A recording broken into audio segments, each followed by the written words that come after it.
అటు గ్లామరస్ పాత్రలతో పాటు ఇటు నాయిక ప్రాధాన్యమున్న సినిమాలు నటించి అలరించారు త్రిష. చిత్ర పరిశ్రమలో సుదీర్ఘ కెరీర్ కొనసాగిస్తున్న ఆమె తొలిసారి ఒక వెబ్ సిరీస్ లో నటించారు. అదే బృంద. సోనీ లీవ్ లో ఈ సిరీస్ స్ట్రీమింగ్ అవుతుంది. ఓటీటీ ప్రేక్షకుల్ని విశేషంగా అలరించిన ఏ క్రైమ్ థ్రిల్లర్ తీసుకున్నా మెయిన్ థీమ్ ఒకటే ఉంటుంది.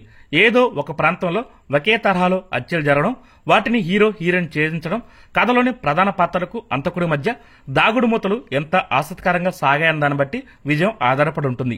ఈ విషయంలో బృందా దర్శకుడు సూర్య మనోజ్ విజయాన్ని సాధించారని చెప్పాలి. కథాపరంగా చూస్తే రొటీన్ క్రైమ్ థ్రిల్లర్ థీమే అయినా త్రిష లాంటి అగ్ర కథానాయక నటించడంతో కాస్త ఆసక్తి ఏర్పడింది. అందుకు తగినట్టుగానే కథా కథనాలు ప్రారంభమవుతాయి. త్రిష ఒక పోలీస్ స్టేషన్ లో కొత్తగా చేరిన ఎస్ఐ. మహిళ కావడంతో తోటి పోలీసులు ఆమెకు పెద్దగా ప్రాధాన్యం ఇవ్వరు. అయినా తన పని తను చేసుకుంటూ వెళ్లిపోతుంది. ఈ క్రమంలోనే స్థానిక చెరువులో ఒక శవం. దానికి గుండు కొట్టి గుండెలో 16 సార్లు కత్తితో పొడిచినట్టు పోస్ట్ మార్టం రిపోర్ట్ వస్తుంది. తన ఉన్నతాధికారి క్లోజ్ చేయమన్న కేసుని పట్టుబట్టి త్రిష ఇన్వెస్టిగేషన్ చేయడం, ఈ తరహాలో హత్యకు గురైన వారు ఒక్కరు కాదని మొత్తం 16 మంది అతి దారుణంగా హత్యకు గురైన ట్విస్ట్ రివీల్ కావడం. దీంతో పోలీసు ఉన్నతాధికారులు ప్రత్యేక విచారణ బృందాన్ని ఏర్పాటు చేసి అందులో త్రిషని భాగస్వామి చేయడం. ఈ టీం ఈ సీరియల్ కిల్లర్ ని ఎలా పట్టుకుంది అనేది ఈ సిరీస్ కథ. ఈ సిరీస్ ఆరంభ సన్నివేశం నుంచే ఆసక్తి రేకెత్తించేలా బృందా స్క్రీన్ ప్లే నడిపించారు దర్శకుడు అని చెప్పాలి.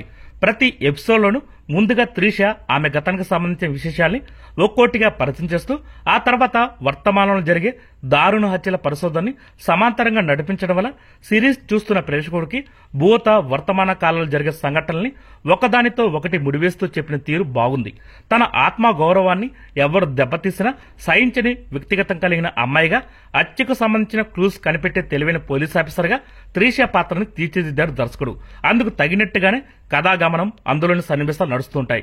హంతకుడికి సంబంధించిన వివరాలు సేకరించే క్రమంలో ఒక్కొక్క క్లూను కనిపెడుతూ త్రిష ఆమె టీం చేసే ప్రయాణం ఆసక్తికరంగా ఉన్న డీటెయిల్ పరిశోధన పేరుతో సిరీస్ నిడివి కాస్త ఇబ్బంది పెడుతుంది. క్రైమ్ థ్రిల్లర్ జానర్ అంటే పగా ప్రతీకారాల కోసమే హత్య చేయడం కాదు, మూఢ నమ్మకాల వంటి ఎలిమెంట్స్ ను కూడా జోడిస్తున్నారు.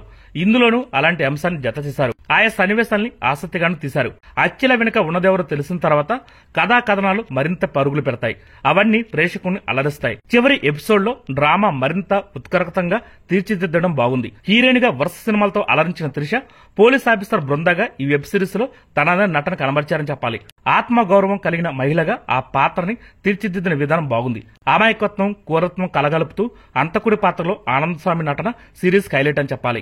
ఇంద్రజిత్, రవీంద్ర విజయ్ తదితరులు తమ పరిధి మేరకు నటించారు. టెక్నికల్ టీం ఎఫెక్ట్ ప్రతి ఎపిసోడ్ లో కనిపిస్తుంది. రచయిత, దర్శకుడు సూర్య మనోజ్ ప్రయత్నం బాగుంది. నిడివి ఇబ్బంది పెట్టినా మొదటి నుంచి చివరి వరకు ఎంగేజింగ్ గా కథను నడపడంలో మంచి మార్కులు పడతాయి. ఫైనల్ గా ఈ సిరీస్ ఎలా ఉందంటే ఎలాంటి అభ్యంతరాలు లేకుండా చూడొచ్చు. అసభ్య సన్నివేశాలు, సంభాషణ లేకుండా రచయితలు జాగ్రత్తలు తీసుకున్నారు.